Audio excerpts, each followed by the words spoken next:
And this is the end, the final fixtures, match day 38 of 38. All eyes on the Emirates Stadium where Arsenal take on Everton and, of course, on the Etihad where Manchester City and West Ham do battle. All kicking off at the same time, 90 minutes of pure pandemonium, and then that's it, the final whistle on the 23-24 Premier League season. Let's look at the state of play, though.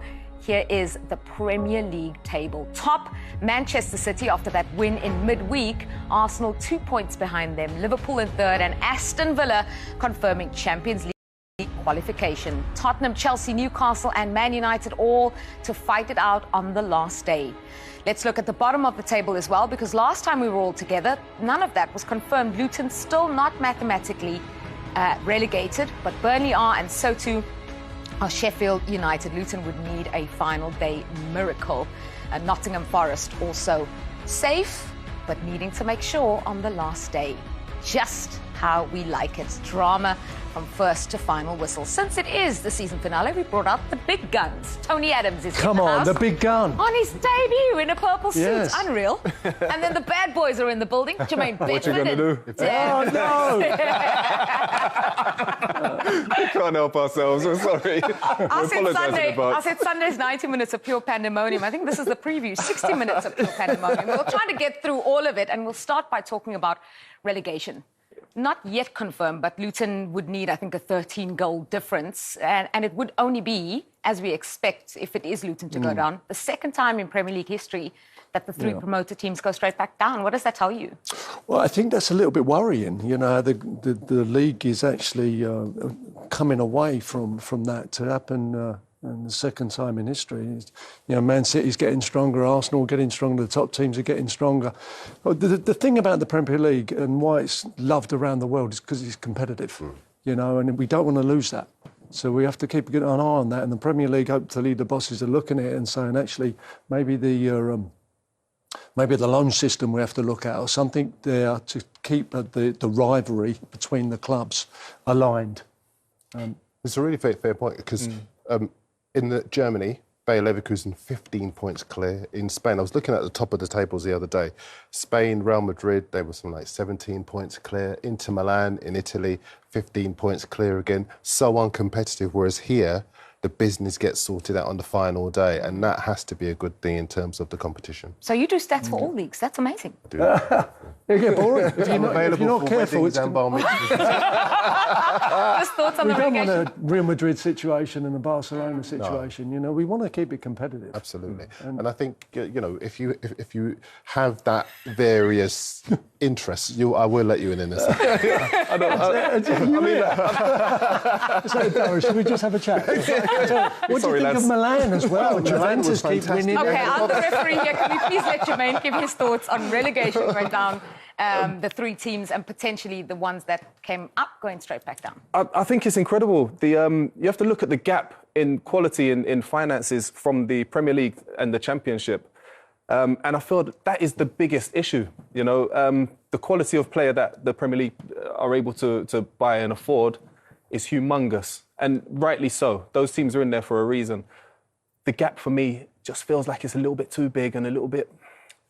I feel like financially the money should be filtered a little bit better to those teams. In all seriousness, I know we're going to come back to this, we're going to move on, but in all seriousness, I think that if, as far as Burnley are concerned, for example, they had a good team, but I think they stuck to a way of playing that just wasn't suited to the Premier League.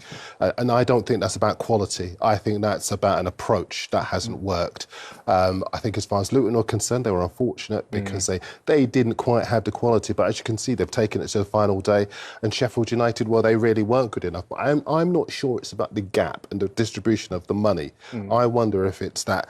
If there was more pragmatism about the way that Burnley played, maybe they might still be in the Premier League. They needed a forward. No, I'm with Jermaine. Sorry, guys, you can't stockpile. You know, Man City, the City group have got 1,000 players worldwide. You can't stockpile. If you abolish the loan situation, then you register 25 players for that, and it becomes competitive again. You know, Foden and Saka's the only two players that have never gone out on loan. Everyone else has gone out on loan. You know, if you stop that, they'd have to develop at Burnley. They'd have to develop at Sheffield United. They're not sitting on the bench and they won't even play. Experience. Exactly. Yeah. No experience. So we summed that up, haven't we? We obviously have a lot to talk about tonight. Here's what we hope to get through on Team Talks. We start with title talk. Let's hear from both bosses ahead of a huge game, 2 games this weekend, Mikel Arteta, then Pep Guardiola. Yeah, it's one of the biggest weeks for sure for many of us, and certainly now is the most important moment. Really excited, can't wait for Sunday to be in front of us, and obviously very optimistic as well with the possible outcome. You talked last week about the idea of visualisation and lifting the trophy and making sure your players were on board with that. Did you have to lift them a little bit on Wednesday morning after what had happened? Just sort of set them out again and say, this is possible? Obviously, the hope is there, and it didn't happen. And now listen, we have to do our job, which is going to be tough because Everton in a really good moment. So we're gonna have to prove again that we can be better than the opponent and win the game. And then, we have to wish for the best. We have to wish for West Ham to have a really good day and help us to fulfill our dream. That's what we're hoping for. I know David Moyes has been important for you in your playing career. I wondered if you had a little message from him or had a little chat to him on this week, because he can do you one big favour, can't he? Yeah. No, I don't think I need to do that. But he's been instrumental and so important in my career, not only as a footballer but as a person as well. So he could help us to fulfill our dream and my personal dream as well, to win the Premier League. That would be unbelievable. I'll always be in my memory, that's for sure. It's hard to predict what happens on Sunday as it unfolds, but knowing you've kind of got your scenarios, and I wondered what sort of messages or ways of dealing with that pressure on Sunday that you've spoken to your players about, because they're going to sense what's happening in the other game, aren't they? Yes, but the only thing that we discuss is, we have to give ourselves the opportunity to live a beautiful day on Sunday, where the dream is still alive and is possible and is football. And once we are there, we just have to live the moment. And the moment is going to be to play like every single week, understanding that, for that dream to happen, we have to win. That's for sure very certain. And then we have to hope again for West Ham to help us to achieve that dream. But that part is on us, and is the only thing that we can focus on. Just finally, for me, if it isn't to be on Sunday, what's the one thing that you're proudest of this season? I can't think like this. I just think that we're going to win the game, and hopefully something beautiful is going to happen. Let's wait. Thanks, Roger. Hi, Mikel. Hi. You use words like you're really excited, you're optimistic. Do you sense that around your players as well, around the squad? I do, and around the building. Jesus, we are in the last day of the season, playing for the Premier League. The Premier League trophy hasn't been yet at the Emirates Stadium, and that stadium was built almost 20 years ago. So that's a long, long time. So yes, we have to be very optimistic. The trophy is going to be there, and it's possible. And we have to do our duties, and then we have to wait and see what happens.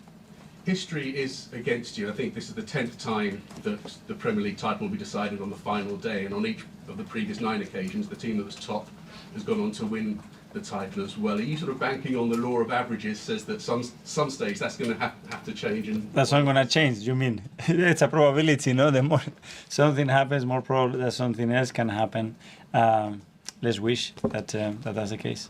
And we've seen in the past Manchester City be in this position. They've managed to get over the line, but they've wobbled, as we saw against Queen's Park Rangers, we saw it against Aston Villa. Does that show that this sort of occasion can get to a team, even like Manchester City? It's really difficult to beat any opponent in the Premier League, and when something is at stake as well, obviously that task becomes more and more difficult, but that's not in our control, that's for sure. I think after Manchester City got the win the other night against Spurs, a lot of people were talking about they've got one hand on the trophy and so on, almost talking as if the job was as good as done. Is that a little bit disrespectful to West Ham as well, as you say that in the Premier League you still got to go out and win these matches?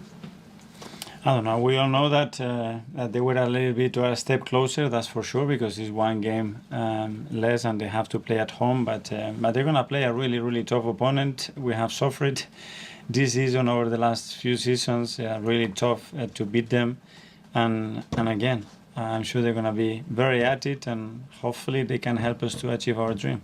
Of course, we know about your relationship with Pep. Has there been any communication between the two of you? No. Yeah, so thank you very much. Ian? Hi, Mikel, how are you? I'm very good, thank you. Last time this season. You've won championships alongside Pep at Manchester City. In your heart of hearts, do you think they will lose on Sunday? I don't know, lose or draw. This is what we need, that's for sure. But you know how, when they get on this roll of winning games and with the championship in their sight, they're almost impossible to stop.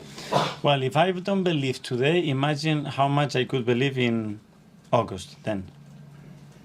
Because then, from August, 38 games against Manchester City, what they've done in the last 12, 13 years as a club, what we have done in the last 20 years in the Premier League, we have zero chance then. We cannot start like this. We have to believe, for sure. Is it ironic that two of the clubs in this country that mean so much to you are involved, or two people, David Moyes and Everton, are involved in you getting your dream on Sunday? But that's the beauty of this industry, that you come across with people that you had experience in your life, that they've been super important for you personally, and now, you need something from them. So hopefully it will happen. And if it doesn't, I mean, obviously you hope it does and you have to stay positive. Has this season still been a success? I mean, to get 89 points is still incredible. Yeah, but we are here to win, and that's my aim, and that's the only thing I'm thinking of. And if I can just take your mind off the title race for 1 second, VAR, there's going to be a vote next month from clubs about whether VAR should be abolished or not. I mean, You've had your run-ins a little bit this season with VAR, shall we say. What is your anticipation of how that might go? What would you personally like to see, or do you not think we can ever get rid of VAR now? You know we've got it. I haven't been part of those meetings, so I want to have a meeting with the club next week and understand where these points are coming across, what happened in the last few weeks to get to this position, and then we will decide what our position is as a club and see what happens. You'd like to put your point across to the club before they go and vote? Well, first of all, I want to understand, because I haven't been part of those meetings, so they will explain us what happens, what the points that they've been discussed, the reasons why, and what's the general feeling as well. And from there, we'll make our own decision. Good luck on Sunday. Thank you very much. It's James. Hi, Mikel. Hi. There were a lot of talk on Tuesday about whether the Tottenham fans wanted their team to actually beat City because of what the implication would be with Arsenal. But from what you saw, do you have any complaints about the Tottenham players and their application? No. And I will never. You can never complain about the opponent. I can complain about what we haven't done to have 91 or 93 or 95 points. That's the only thing that we can do. And in terms of Sunday, will you have someone monitoring the City score, or will you try and ignore it? How do you sort of approach that? Yeah, I think 60,000 people, plus all the staff, plus the assistant coaches, plus all the families behind their phones. So I think it's enough. How do you sort of prepare the players then mentally for that? Because, as you say, the atmosphere is going to be quite strange. It will be different. I lived it as a player a few times, and you just have to focus on what you have to do. You would understand for certain reactions what is happening, for sure, but stick focus in what we have to do. And obviously you focused on Sunday, but given this is one of the last times we're going to see you, do you plan to sit down with the club to discuss your contract situation soon? That's something that after the season, or whenever the right time is, we will talk and sit down. Hi, Pep. You've spoken a couple of times about how historic it would be if you were to get the win on Sunday and win 4 titles in a row, which clearly nobody has ever done before. You also know what the reaction from some people is likely to be to that. Do you think you and your team will get the credit that they deserve for the achievement that they might create? I think so. In the world of football, for sure. I think so. Do things like that bother you? Do you think that players should be acknowledged for winning 4 in a row? You think? Even if you don't win it. Even we don't win it, have been so fine this period. Still, we are here together. Nothing's going to change. What? For the fact that we win the 4 in a row or Arsenal win the Premier League, how would have been or is doing? Do you think people like your football team? Fuck. I don't know. Do you like? Sometimes. I don't know. So when the people sometimes during many years ask me to me, what do you think what the people think about any subject? So I don't know what the people think. I don't go, knock the door on every person. How do you think about? It doesn't matter how we play. I don't know, honestly. I don't know. But the fact is that if you ask all the Premier League teams, when we started the season, what would be the better position in the last game of the season? We are in the best position. So that's for sure. So 1 game left, destiny in our hands, to win 1 game, to be champion. Every team would like to be in our position, that's for sure. At the same time, we're busy? Absolutely not. I had the feeling we'll be Aston Villa game. We would like to be in after 10 minutes 3-0 up, but it's not going to happen. It is not going to happen. I saw enough games these 3 or 4 days. There were some. In the few months ago, a few weeks ago, and the last game. And they have a few things you have to control, otherwise it will be difficult. So, but 2 days to prepare last game, and we are ready. Yes. Just for the record, I do like how you play in your team. So. Thank you. You are so kind. Pep, it is West Ham. Just a few words, please, on them as a team and their departing manager, David Moyes, and your thoughts on him as a Premier League coach. Well, this type of personality in English football, I think he's not going to retire.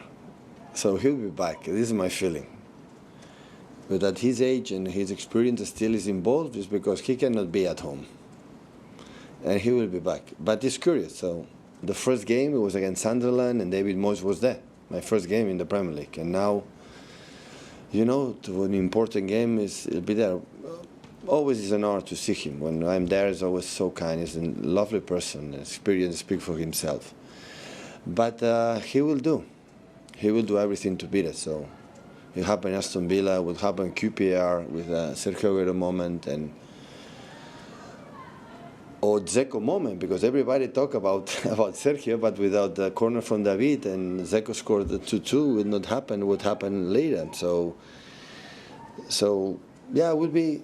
I'm ready to be a tough game. I want to put in the minds of the player that look at Tottenham, how they fight every ball, how they it was incredible, the aggressivity and commitment the Spurs had, and I didn't have any doubts about that, any doubts. So the surround of the outside, I don't care. I don't care the 11 players West Ham, they will be ready to beat us. That happened Aston Villa, the same position, didn't play for anything 2 seasons ago, and I know what happened, and it's going to happen the same. So ourselves and our people have to come here to be ready. To be ready for the first minute, to support us, to be with us, to be with us, to be with us, to do it together. If all goes to plan and you get the historic 4th title, is there an extra sense of satisfaction with this one because of what you've had to deal with Liverpool and Arsenal externally, but internally, key injuries? You've had months without Kevin De Bruyne, months without Haaland. It's a big, big achievement if you do it. Don't ask me about which is more important, because everyone has been so important. So don't ask me choose the 3 or the 5 Premier Leagues we won. All of them were so difficult, and so a lot of effort behind. And when after the game Sunday asked me what is my feelings. My feelings now is just focus on West Ham. What do you have to do? There is not any contamination in my brain thinking about anything else that that what we have to do to win West Ham. It's only I have in my mind on the last since, the day after the game against the Spurs. Rob? Hi, Pep. Given how competitive the Premier League is, did you ever think you would be one game away from winning four in a row? Did you ever think that kind of record was possible in England? Only I had the feeling that we have done, before that game we have done, is so difficult. And arrive here, I said many times, it's a little bit unexpected, but at the same time, knowing the players, I knew that never give up, and we didn't see them since the day after. I didn't see them after the day after Spurs, and we see today how is my vibe seeing the players, but I had the feeling that they are there to try it again. It is my feeling. Pep, here. When Liverpool got 97 points and didn't win the Premier League, and then 92 points and didn't win the Premier League, and Arsenal might get 89, and even then might not be the winners, what does it say about your team? That they deserve it. Liverpool deserve in the past, so the margins in that moment are, I said many times, so tight. I don't make a judgment about the fact that the team don't win is not good. It's completely the opposite. So on rivalized stages with the chance to win. Heads off for Liverpool in the past, for ourselves, for Arsenal this season. So my analysis in these situations, in the modern sports, not just in football, when you arrive in the last stages being there, is because you have been magnificent. That is not changed 1 second. But of course, the books, the satisfaction for the day after, the team who wins or don't win is a big gap. So we want to experience again. All that I say, you have to perform. Everyone's when I want to win it every time. What I win? No, you have to do something to do it. How you are going to perform? How you be resilient in the bad moments? What happened in Aston Villa or happened in Spurs? The last game, to put 2 examples. So this is my feeling. It's what I have to. Not the consequences. Don't talk about nothing else. That what you have to do to win.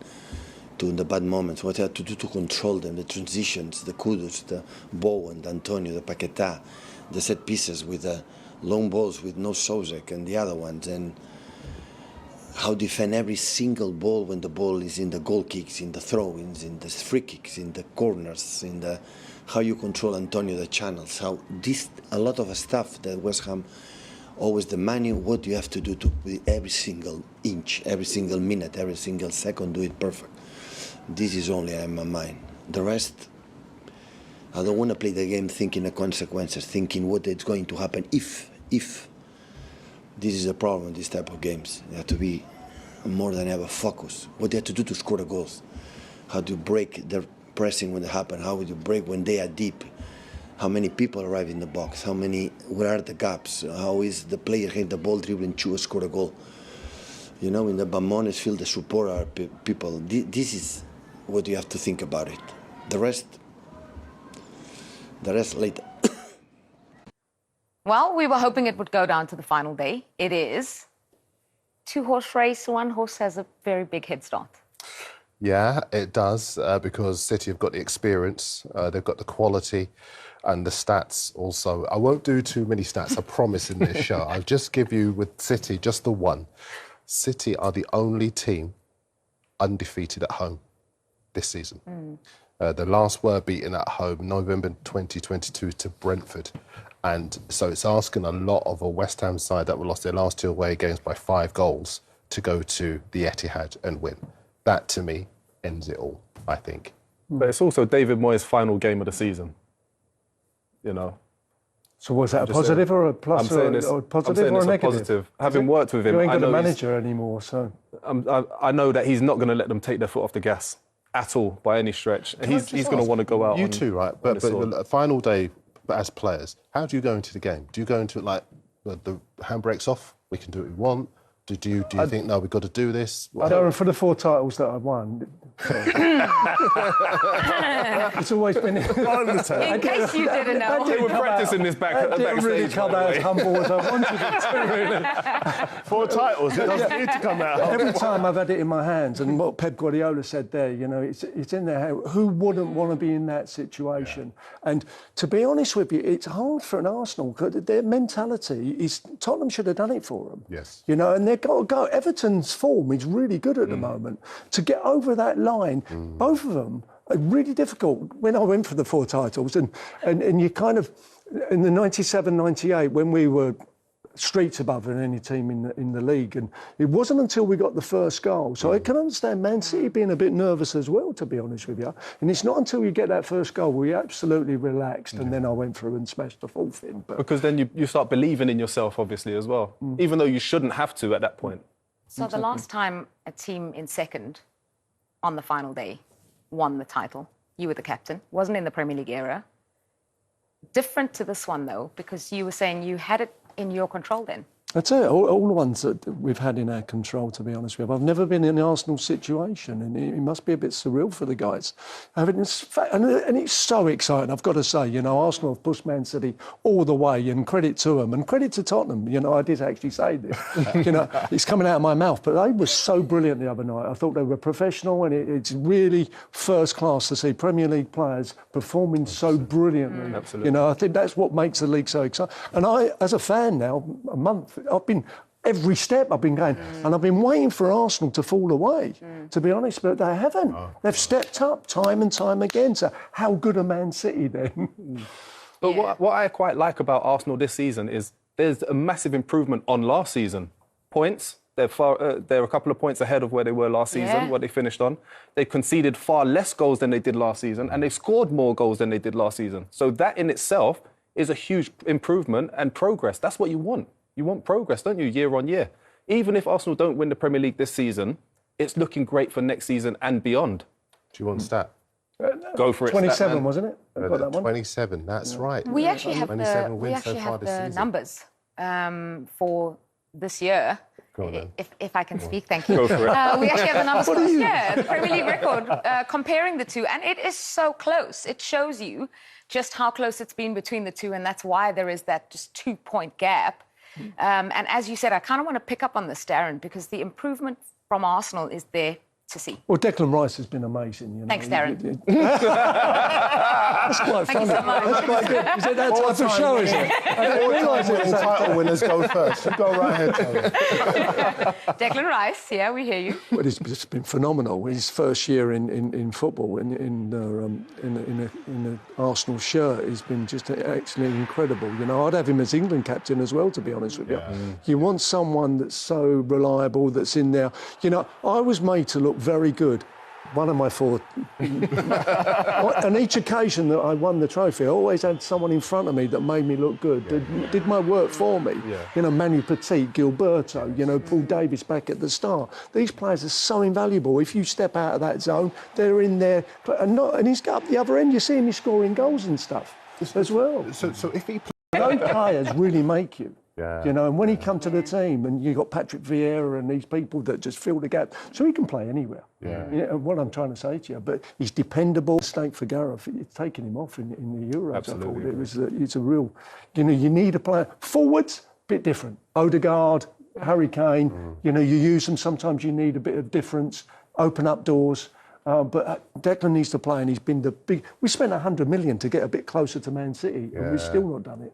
Yeah, just a player that you mentioned was Martin Odegaard, and I'd like to talk about him, the Arsenal skipper, but also nominated for Player of the Season. Just his impact, the way he's led, the way he kind of is the puppet master.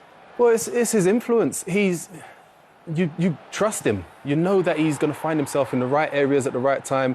The players believe in his quality. His technique is there to see for everybody. Not only gets assists, he gets goals as well. You see the position that he picks up. Winning possession, driving forward. Great weight of pass. Doesn't just stand there and admire the pass. Look at the quality of finish that he offers. But he's one of those players that, as Tony said there, you have to have certain players like this in your team to make everything tick. And without players like this, Arsenal are nowhere near Man City. He's key. And that's why he wears the armband. He is key to the success that Arsenal have. Do you know what's interesting about Arsenal? Their highest scorers are the wingers. Trossard with 11 goals, Saka with 11 goals. So they really shared the goals around them. If you remember, mid-season, there was that big debate about them needing a striker. Yeah. But Odegaard's weighed in with goals. And I actually, not just weighed in with goals, but taking responsibility with those goals you just saw a second ago. Saka has... Martinelli has on occasion. Kai and Havertz obviously as well. Kai Havertz, Havertz. yeah. He's had the season beyond He's been all recognition. incredible, hasn't he? Havertz has been like a man possessed, and I think it's got a lot to do with Odegaard. And Yeah, I think that's the key to the entire side. The defensive record, they've been fantastic because everyone's pitched in, and scoring goals, everyone's pitched in as well. We can see the improvements. We know that they are 2 points behind Manchester City going into the final day. It's not yet decided, but Manchester City themselves chasing 4 in a row, Darren. You know the numbers. What does the supercomputer say? 84% chance? 84% chance of winning. On the last 9 occasions a team's led going into the final day, they've gone on to win. So that would suggest, again, that it's going to be glorious. I don't want to say failure for Arsenal because they've not failed. They've improved, they look better, they've changed hearts, minds. But City are just a beast, and they're a young side. They could get even better off the back of this season. Haaland's still getting his feet under the table. De Bruyne's still got more Jack Grealish mileage is a in it. brilliant player sitting on the bench. Exactly. Phil Foden is Foden, now yeah. finding his stride, had a fabulous season. And I just think, as far as the numbers are concerned, people talk about the money with City all the time, the money. And you can't mention City without the charges, and obviously I'm sure they'll get sorted out in due course. But as far as the numbers are concerned, they only tell half the story, because you both will tell it better than me. You need a coach who's going to be able to inspire, to motivate, to send out the right message, to create the right culture, to make sure that players don't rest on their laurels. Absolutely. They won the treble last season. They won the first 6 matches in all competitions this season. You guys can tell it better than me. He's got a very different job, Pep Guardiola, to Mikel. You know, Pep's job is to keep them Motivated. exactly. You know, they're so talented, but they can't all play. So his job, on a day-to-day basis, they're saying, Jack, you're a brilliant player, son. You're not going to play all season, but you're going to play at some point, so stay with me. I love you to bits. That's the man management. Just very quickly, It's Tom. very different. Tactics go out the window. How did About players. George and Wenger do that? Different styles, completely. One was a, dictator, my way or the highway, and I was his mouth, George Graham, and Arsene was go play. Go play. It's very free, go play. Enjoy yourself more so. Right person at the right time for me, because I needed to be taught at the start, and then at the end I needed to be physically looked after, because I had the talent, and Arsene was a fantastic physiologist in effect. He got the best at preparation and recovery was his speciality. All right, I want to ask you guys who's going to win the title. We'll save that for the end in predictions. We are going to move on now because there will be tears. I mean, it was drenched, but sometimes those moments can be iconic. Come the end of the season, if Arsenal win it, that's going to be one of those pictures that's in the full end of season montage where they're celebrating in torrential rain at Old Trafford, because they might, they might win it. Yeah, they obviously it's brilliant that Arsenal have been able to take it down to the last day with the City. That's why I was trying to congratulate Sean. Well done, City. I'm not shaking your hand. Well, good. Great win. Well done. No, I'm not doing it. You know something? It's brilliant. It's brilliant for Mikel. It's brilliant for the boys that they've done it. Especially after last season, when everybody said that they couldn't quite get it done. They've added to that squad and they've gone all the way with a team that, if they do it, City, then you probably have to say they are the best team ever in the Premier League. Because they're in imperious form at the moment. Imperious form. They are. And Arsenal, even though they got the win against Manchester United, they look like a team who were at the end of back-to-back, long, arduous Premier League campaigns. Yeah, for me, it's inevitable that it will take its toll on you, whether it's physically. But I think that the hardest part is the mental side of it. When you go that hard as they did last year and then miss out the way they did, and they're in a similar position now, it's going to wear on you. And I felt like after the first 15 minutes, you could see that in the way Arsenal played, that it wasn't the Arsenal we're used to seeing, where they can put teams away. They kind of got their goal and said, well, we know you can't score past us, sort of thing, and just made sure they got that result. And sometimes that's what you need to do as a team. If you know you're not playing well, you have to be able to find a way to win. And that's the difference, I think, this year between that Arsenal team. And it goes down to the final day. Obviously, the most famous game on the final day was the one that you were involved in. 12 years ago today, when Sergio Aguero got that winner for Manchester City. Obviously, you were playing for QPR at the There he is on the edge of the box there, look. Yeah. Not doing much. He could have stopped Aguero, but because he's such a City fan... Don't start those conspiracy theories. No, I actually thought someone would get it. Like, I thought Nadum was going to get a touch on it, but he doesn't, and Mario obviously moves it a different direction, and after that, once it gets to Aguero, you're like... Yeah, it's going to happen. Yeah, that was amazing. That was amazing to watch. It was just absolutely incredible and one of those fantastic moments. And the thing is, it was that real late turnaround as well, because right up until those final seconds, as we know, Manchester United had it in their hands. But there have been moments like that on the final day when it's done that before, when it's been, you know, in one team's hands and they've lost out on it, and then they've, you know, I'm thinking to the Blackburn title-winning season where they lost against Liverpool when it went down to the last season. Obviously, Arsenal won it at Anfield on the final day of the season. It's happened before. It just feels like this time around with this City team and the form that they show at the end of the season, it's uphill for Arsenal. Yeah, I think it is. That's why we're congratulating. So much. Well done. 2 years ago, City had to beat Villa at home. Steven Gerrard's Aston Villa, by the way, where Liverpool were hoping for something, maybe also had to win. And City won in the last 15 minutes, scoring 3 goals in 5 minutes to make it 3-2 and to win it again. So they've been there before. Even if it goes to that last time when Arsenal will be playing Everton, they've been there before. When for Arsenal and this very young team and a young manager in the job, it would be a brand new world, really, which I think if you haven't been there, could feel the nerves. And even I thought yesterday, at Old Trafford, there was a bit of nervosity in this Arsenal team, even at 1-0. Yes, they controlled well and were never really in danger, but you could feel the nerves. Which is understandable for this team, again, in respect of their maturity now, emotionally, because, again, we made joke of it in the intro, but, you know, Spurs, they need to get something out of that game for Arsenal. I'm not saying they need to do it for Arsenal, but a draw, then we can talk about the last day scenario. So it's really hard to get past thinking of the unbelievable scenario at the end of the season with the last game, because you know that Spurs are going to have to draw at least. And you're looking at, like I say, City and the way they're playing. They were like against Fulham for a little while. I thought, oh, Fulham, they're trying. And then bam, it just boom, boom, it was over. You know, that's how good they are. But for those of us who are neutral, this is what we wanted, the title race to go down to the final day. Let's hear from both managers, starting with Pep Guardiola. What a turn of phrase that is. We've opened up a box of dreams for our supporters. The thing is, it's always the hope that kills you. Well, it is, Kels, but again, the Arsenal fans, from what they went through last season, and then to get to the point where it's all meant to go awry. And let's face it, with the Bayern Munich and Villa games, you know, people were saying, oh, here we go. But then from there, like I say, the maturity and the professionalism they've shown, and even the game against Man United yesterday, it was a bit nervy, but again, they got through that because the main thing was the result. So there's a lot of things to take from this team, because you probably have to start the season believing that you've got to get 90 points with this City side. You can't really drop too many points, and there's no way Arsenal fans are expecting us not to drop points. But like, I think the games against West Ham and Fulham were games where they weren't expecting it to happen. But I think the Villa game was the one where it really kind of came home to us that you just can't drop points at home, especially with this City side, because when they get into this mode, they do kind of see it off. But like I say, we'll have to see how it ends up. I still feel,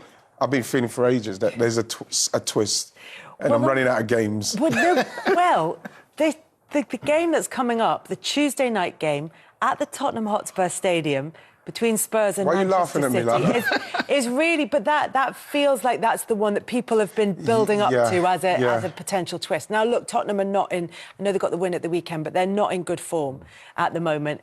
They do have a really good record against Manchester City at the Tottenham Hotspur Stadium, though. Is there not a nervousness, because you'd be right as a Manchester City fan to have belief in this City team, but is there a question mark, do you think? Honestly, every City fan that you speak to will be nervous about this game based on literally what you just said. But like, I've seen the games, I've been at the games at that place when they've played, and they've played well and they've dominated the game. And then sometimes it'll be 2-0, 3-0, 1-0. And Harry Kane will just work wonders and and make things happen. I think that, for me, is the biggest difference in this game now, is that Harry Kane isn't playing for them, who can turn the game on the head at any given time.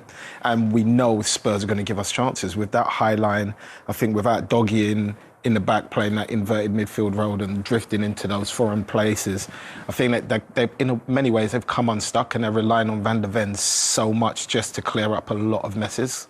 Yeah, but also the fact that they got that win in the FA Cup as well at the Tottenham Hotspur Stadium. Do you think that kind of puts it to bed for City players, if there was even going to be a glimmer of doubt in their minds? Honestly, I really, really hope so. But because even if you look in the game, we still missed like chances that we created apart from that corner. Yeah. We still had good chances to take, like we have in every other game. But this one corner, we managed to get it over the line. So I think the key part is, we need to start the game quick and try and get on that front foot and put Chelsea in a position in a lot of ways Burnley did, because I thought Burnley played really well against them. They just didn't get the result they needed. Yeah, well, Burnley would say that that's happened a lot this season, that they've put in performances that haven't maybe got the results that they will feel that they deserved. But Tottenham are going to try and do it against Manchester City. It's quite easy to make the case for City to get the victory there, despite that run of form at the Tottenham Hotspur Stadium.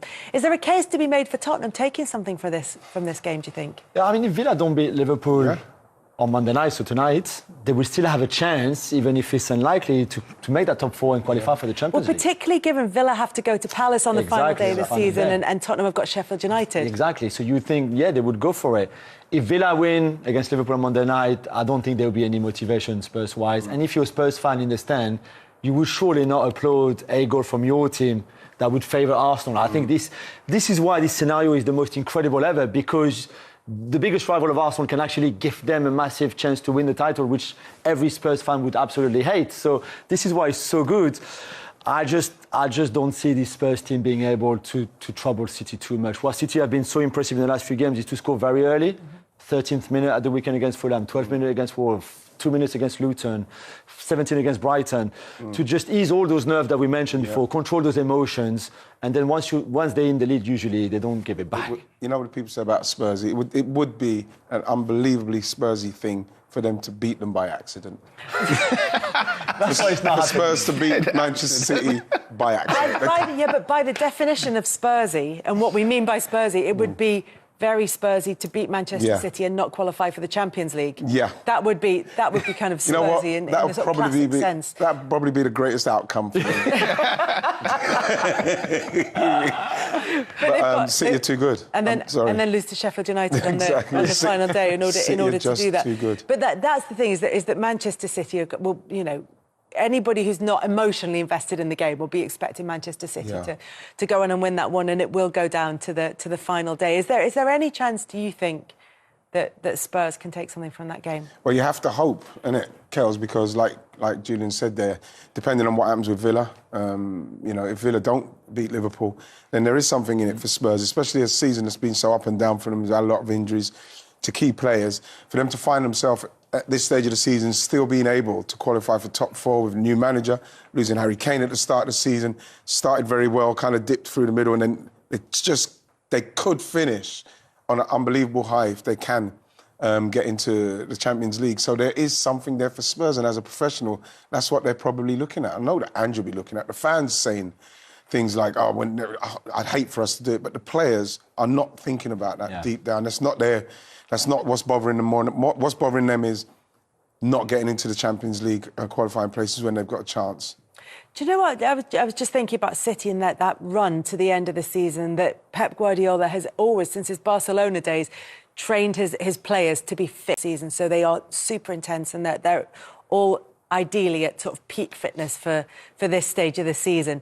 But there's also always an individual that comes good. I think a couple of seasons ago it was Ilkay Gundogan who came through with all the goals. Yeah. And this season it seems to be Josko Gvardiol, who's suddenly, out of nowhere, is a goal-scoring machine. How's that happened? Really? Yeah, how's that happened? I don't know, I went to the Champions League game at the Bernabeu, and I was on the pitch side and I was watching them do shooting. He was the only defender doing the shooting with some of the attackers, and I said to one of my mates, he actually strikes the ball so cleanly for a fullback on both feet. And I remember his goal going in, and I was by the City analyst, and one of them jumped up and said, "See, I told you he's right-footed." but he's actually not. He's left-footed, Yeah. but he hits the ball so clean with both feet that he's just quality in those areas. But I think Phil Foden, man, I think he's the one for me that has stepped up at this time the most in hindsight, taken what Gundogan did. I think Phil Foden's the guy, and might not have scored in every game, but when he has played, he's made a lot of things happen to help everybody else get in those positions to score those goals. Yeah, he has just been phenomenal all season, Phil Foden, and the fact that he's been able to do it with the return of Kevin De Bruyne as well, rather than instead De Bruyne coming in place of him, he's been able to do it alongside him.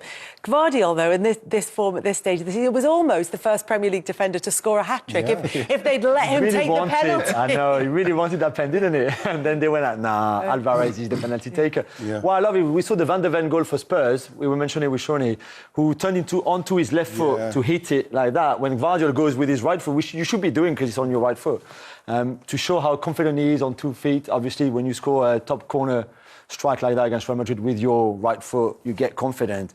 Amazing. And also in that game against Fulham, everything seems to be quite narrow from City, apart from Gvardiol, who had all that space and freedom on that left-hand side, almost as a winger, left-back, left centre-back, left midfielder, everything, which I think is pretty crazy. You know what was good about those two finishes from two defenders, which was really surprising, is that the misses that you see this season from forwards, and when you look at those two defenders in both of those incidents with those finishes, Kels, there's a little bit of feet to be moved and stuff to be done, and techniques to be used. Gvardiol's one was brilliant because he had a little touch, then finished it. Because the goalkeeper, when you're going across, when you move it, as you know, the goalkeeper has to move with you. So then you have to go across to come back across him, so as he's got to change his direction. And that's why that touch was so quick, bang.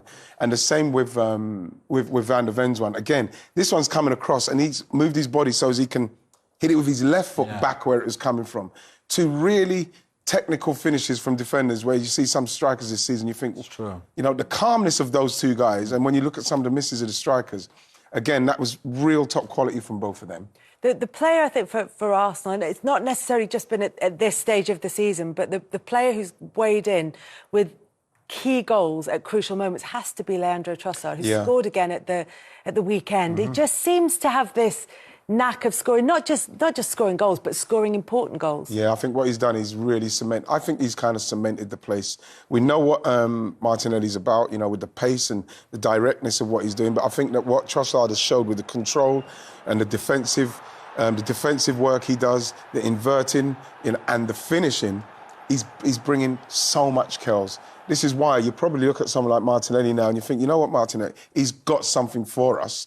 But now what is certain, you're going to have to upskill a bit. You have to do you have to do more when you could come in, you can defend, not just like come on and for 20 minutes and you go at players. He's going to need to upskill now because I think all of the Arsenal players, especially Mika, he loves these multi-positional players what can play everywhere. And that is how you're going to get into this team. And I think Trossard is a perfect example of someone scored a lot of goals off the bench. Never heard him complain about not playing when he maybe should have been starting. And then what he's done, Kels, is that the way he's played, he's put himself in there with his output and his goals. He's done brilliant. It's been a great season. I mean, it's not even been the case that people were necessarily calling for him to start. There was a sort of perception of him as a super sub, that he was a player that you could bring on and he would cause trouble with tired defenders, maybe was the argument. And he's been the one who's proved that wrong when he's been given the opportunity. And I think it's quite amazing to even for your own mindset when you play, to go from an impact sub. So you know at the start of the game, you're not going to, you'll have to wait 70 minutes to come on. So you go and you warm up a little bit, you go back on the bench, then you go to warm up again, and then you feel ready.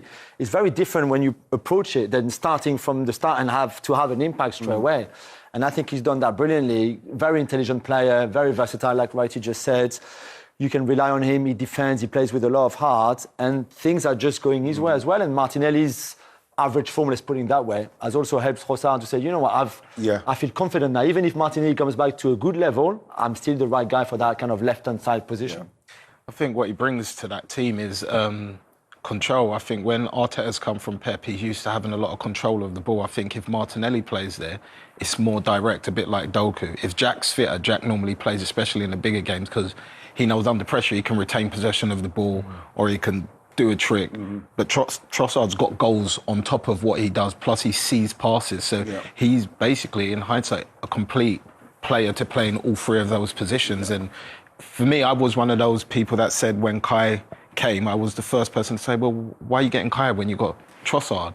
But now somehow Arteta's got them both to play and play very, very well. Yeah, playing in the same team and doing brilliantly for Arsenal at the moment. And as much as we talk about the difference between City throughout the seasons and how well they perform towards the end of the season, Arsenal are doing just as well. They are matching them, and in fact have a better record in terms of winning games than they have. The only game that they drew was the one against Manchester City, and that's the only defeat between both of those sides in 34 games in 2024, and Arsenal edge it by a point. So look, it looks as though Arsenal couldn't have done, certainly at this stage of the season, they couldn't have done any more. Do you look back and see that missed opportunity when City were over at the World?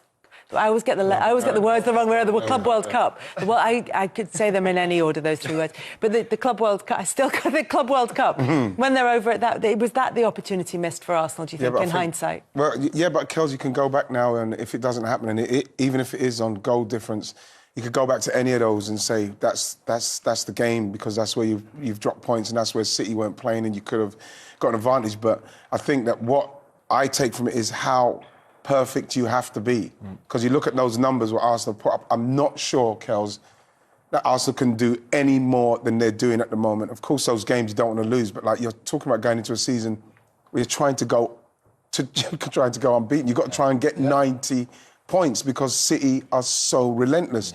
And when you look at those numbers what Arsenal have got there, probably win the league in different years, but like this is the level now, and so it's so hard. And this is why, again, the Arsenal players and Mikel, they've got to get credit for taking it to the last day, and it still may happen for them. But remember, there's years to come. They've still got years to challenge this. So, like we saw with Liverpool. So we'll see how this pans out for Arsenal, because they're still very early in this chase and they're doing very well.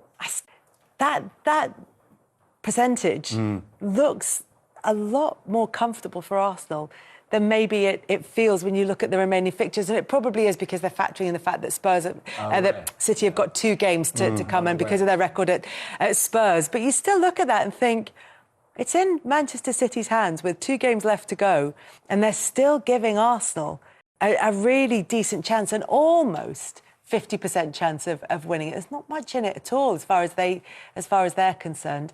No, it doesn't feel that way. No, it's true. It's true. And we haven't had a moment like a Company's shot against Leicester, for example, like a defining moment in this season, because those two have been so good, so superior to anybody else. Liverpool competed for a bit and then obviously faced out a little bit, but those two have been outstanding. And I think it would be cruel on this young Arsenal team and on Mikel not to win it.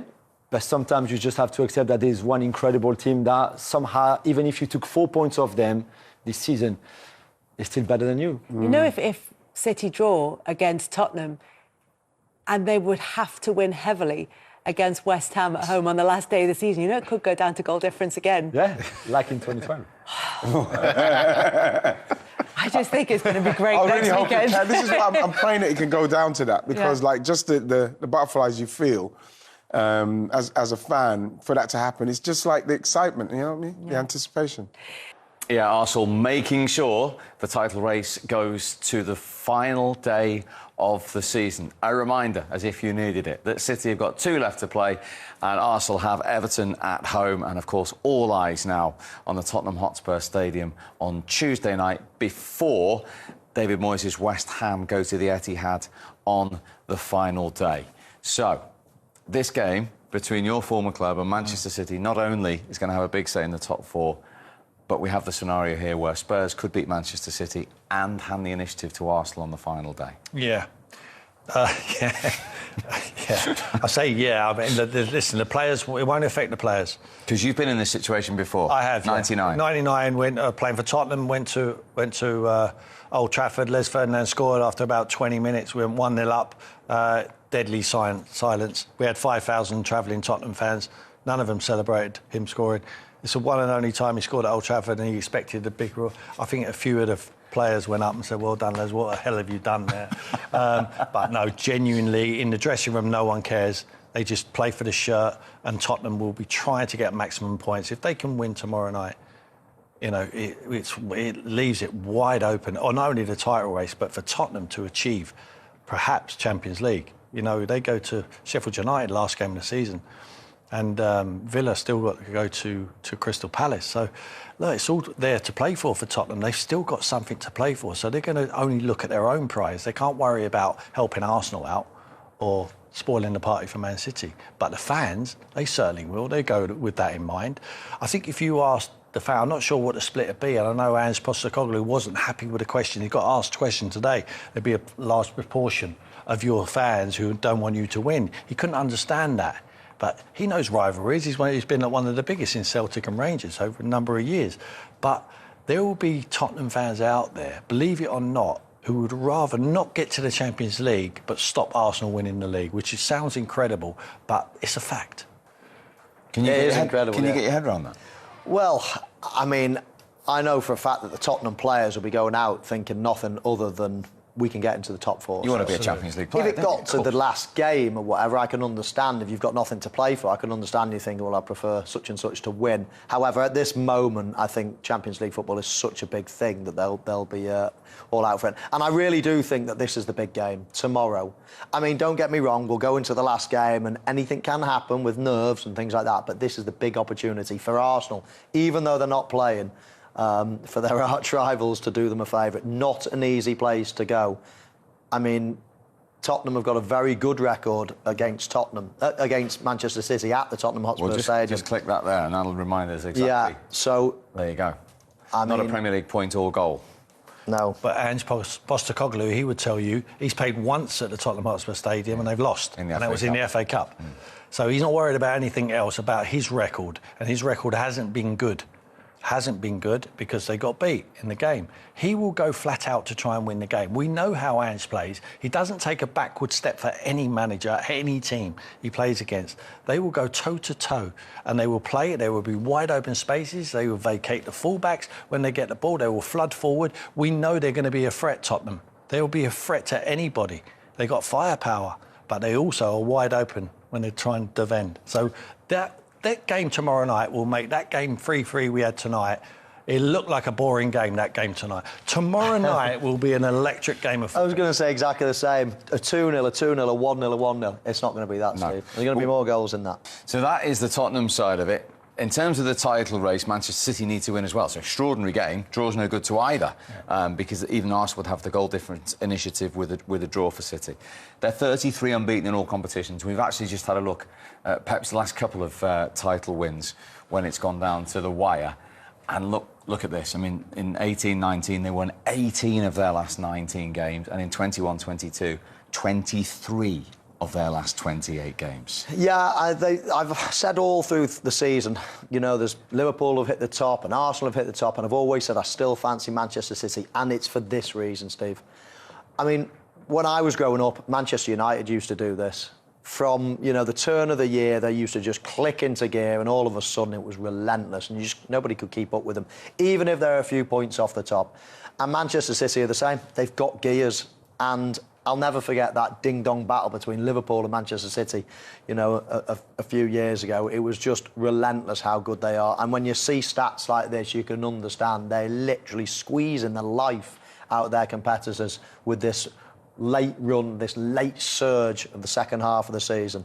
It's quite an incredible stat. And just to reinforce the importance of this game at the Tottenham Hotspur Stadium, if City win it, it's obviously in City's hands. If they don't, it's in Arsenal's. In every top division season since 88-89, when it's gone to the final day, the team on top have gone on to win the title. And who won that? Arsenal. Yeah. Anfield. That famous one. That's right. Mickey Thomas. Yeah. Mickey did it. Yeah, look, it's really important to have it in your own hands, especially when you've got the experience of Pep Guardiola and that side. You know, they just don't look like they're phased. You know, they know exactly the job they have to do. It's going to be hectic tomorrow. The last thing they possibly want is a hectic game. And they're going to get that tomorrow, whether they like it or not. But they've got to come out on top of it. And if they do, I think they go into the last game and they win. They just know, I know they win. You know, you can just feel it. I don't think Arsenal can do any more. Mikel's done brilliant. They've progressed from last season. There's no question, no accusations of bottling it this year. They've done all they can do. It's been absolutely magnificent season for them. Unfortunately, they've got a juggernaut in front of them, and tomorrow's the game. If they do not lose tomorrow, they win on the final day.